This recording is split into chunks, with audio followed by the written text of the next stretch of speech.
Another metric within Core Web Vitals is interaction to next pane, otherwise known as INP. Jill, why don't you share what exactly is interaction to next pane?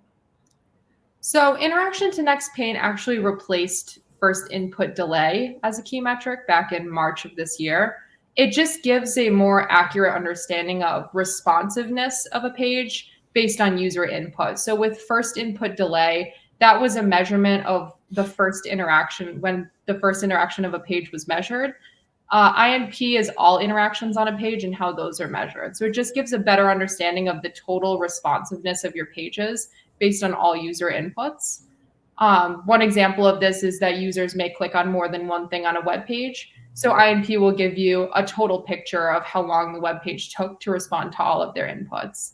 And there is their own scoring for INP as well. So that ideal score would be less than 200 milliseconds. Yeah.